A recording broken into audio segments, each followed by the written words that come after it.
Hey guys, welcome back to Taste of Victory. I'm TastyRC, and today Bandai has dropped a huge news bomb on us that there's no time to even make a cool fancy video or anything. So let's go ahead and get straight into it because there's a lot to cover. First, let's get the most disappointing news out of the way, but also very interesting news because it has gameplay implications. And that is, Bandai has told us how they will be handling differences in English character names. So for example, in Japan, some Digimon will have different names than they will in English or in other Western or English-speaking countries. So the main example here is Burning Greymon. So Burning Greymon in Japanese is not a Greymon, it's named Vitramon, but there are cards that have effects that specifically refer to Greymons. So for this card, those effects would not work on it despite being named Burning Greymon in English, because in Japanese, the name is not Burning Greymon.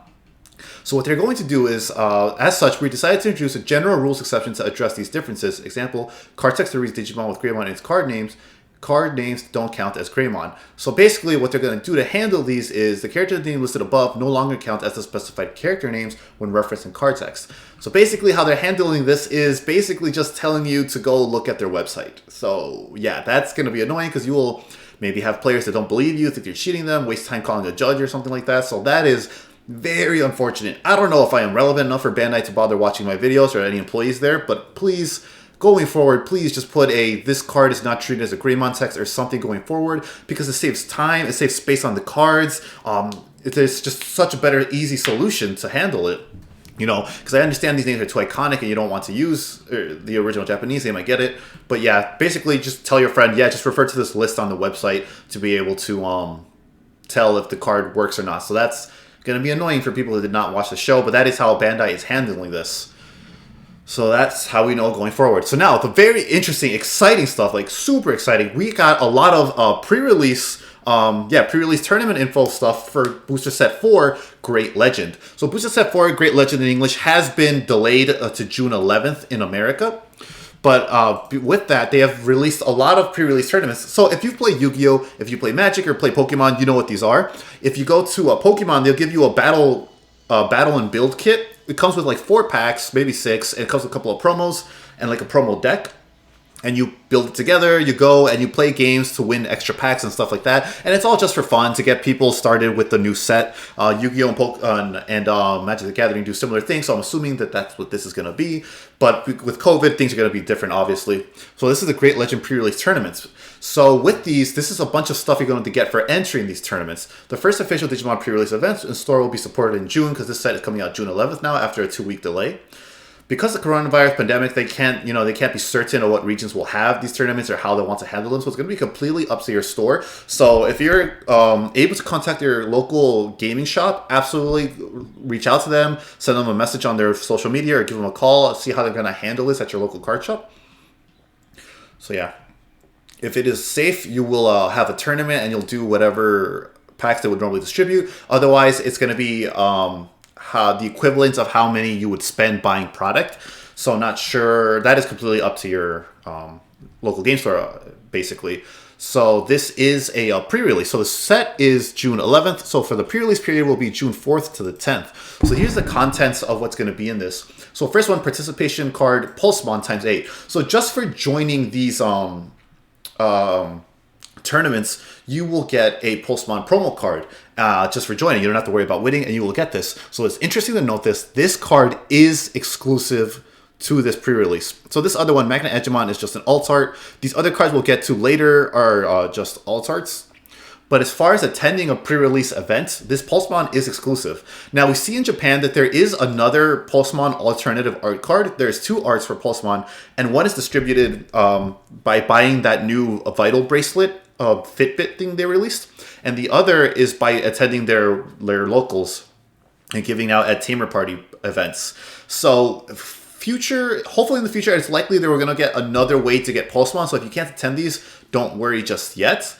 But definitely try to, since for now, the time being, as far as we know, this is exclusive, this Pulsemon, to this pre-release event, if you could find them, if your local card shop is doing them. So in addition to that, we get this pre-release pack ×8, Great Legend pre-release pack. 2 cards per pack, 56 in total. So these are stamped cards from the Great Legend, Uncommon, and Rares. So yeah, like I said, if you've been to a Pokemon event, you'll get a special promo, and it'll be like the normal card, but it has a little stamp with the set name on it, something like that. So basically, this is going to be the exact equivalent to those. So this is cool because for some of these Rares and uncommons. It just means it's going to be more of them in circulation, driving the price of the original ones that aren't stamped down, which is fantastic to get easier to access cards and lower prices for players to get into the game with. That's pretty cool. I appreciate that. So that's fun. You get 2 cards per pack. We don't know if this is 2 of the same or 2 random ones. I would assume random since there's 56 in total, but who knows? It does not say that anywhere. And then if you win this pre-release tournament, you get this silver foil parallel design Magna Angemon card. One of your opponent's Digimon gets plus 1000 TP for the turn. So it's not a very popularly used card, but it's really nice art. I love this style, so this is really cool that you get that for winning the entire event. So yeah, so just for participating, you get the Pulsemon we saw up here. You get a chance at 2 out of 56 gold stamped cards with the set logo on it. And then you get, if you win, you get this. And then locations basically tell you to come up to your local game store and call them because Bandai has no control over where they'll actually be taking place. So that's cool for the pre-release tournament. So now let's go on to promos. So it just keeps getting more and more exciting. So yeah, this set, Booster Set 4 Great Legend Greymon themed set is going to be in stores June 11th. Release date, total information here of the pack contains, what it contains and stuff. And now we got the box toppers. So we revealed the box toppers as 1 of 6 parallel design tamers. So like Booster Set 1.0, you get those alternate art tamers as your box topper. There's some really interesting cards here you should definitely be looking out for. Marcus is fantastic in red. Izzy is great in black. And Tai is good in the War Greymon build. So those are fantastic cards you should be prioritizing if you're looking for anything specifically out of these 6. And then the Great Dash Pack. So the Great Dash Pack is going to come with these 3 cards here. It doesn't look like we get a good look at them here. But basically, Grand Kuwaguma is a Digiburst card. Give one of your other Digimon security attack +1. This Black Greymon is Digiburst. And I believe it unsuspends itself for the Digiburst. And then Metal Garurumon, it's a Digiburst that you play an option card for free. So yeah, you get a green, black, and purple promo. And you get 1 card per pack. This is the Dash Pack that comes with your box purchase of Booster Set 4. So now the brand new stuff, because I believe this was mentioned before and I just hadn't covered it on this channel because I'm not a news channel. There's just so much here that I wanted to talk about. But here, the Great Legend Power Up Pack. So this is insane. In Japan, this was the first anniversary promo. You can see the logo's even kept there for whatever reason. In Japan, it has been 1 year anniversary of the game since it's been revealed. So they got these cool promos as their 1 year anniversary. I'm not entirely sure off the top of my head how are they distributed. Probably just buying a certain amount of product. But here, this comes with a purchase of your box. And these include special promo cards from the first anniversary commemoration pack of the Japanese release. So these promos are unbelievably insane. Japan got these at after their Booster Set 5 had already been released for a bit. But a lot of these support decks in Booster Set 4. So with this is gigantic implications for the English meta. We can genuinely not look at Japan's Japanese meta anymore and say, oh, this is exactly what the top decks are going to be topping over here now. Before we could. There was nothing really changing anything going on here. But now these cards were not around for Booster Set 4 in Japan. This is huge. Like, this Gatomon is crazy and makes Mastamon a lot more impactful with its security, with its trash playing effect. This Sonorizamon is insane for black decks. Punch is going to be a big strategy. Now it suddenly gives it piercing. It's absolutely insane. Palmon gives jamming when Digiburst, so this makes a lot of OTK strategies incredibly safer and more viable, and the only thing you have to worry about is like Gaia Force or Cocytus Breath now. So that's pretty crazy. That jamming Palmon is huge. And Agunimon and Lobomon, these cards are unbelievable. These cards, so I was planning to skip Booster Set 4 and not buy anything from it, just keep playing the decks I already was, because truth be told, this set isn't very impactful if you don't play something like yellow, and really that's it. I think maybe green probably also has some impact, but that was it, really. You can more or less just keep playing your decks with a couple of rares or super rares you toss in there, unless you specifically wanted to play the Spirit decks for red and blue. And now, but they weren't very good. You know, they were fun decks, very for sure fun, but not going to be topping tournaments or anything unless it's like a local scene. But now these 2 cards make them very playable. Like, these are very decks that can compete now. Like, they could be up there now. You could sneak wins with the Agunimon now. Same with Lobomon, with restanding and a lot of other shenanigans. Devimon makes a lot of consistency and makes the Dun Devimon, I believe, introduced in this set as well, also very playable. So these cards, 2 cards per pack, thank goodness, is huge. So again, we don't know if this is 2 random or 2 of the same. Because of the smaller price pool, I would want to say 2 of the same. But again, there's no confirmation on that. That would definitely make it easier to get a playset of these things or to trade for a playset. So that is huge. This completely changes our Booster Set 4 meta, and I think that'll make for its own interesting video on its own later on in a video essay type format that I like to do. But yeah, this is huge.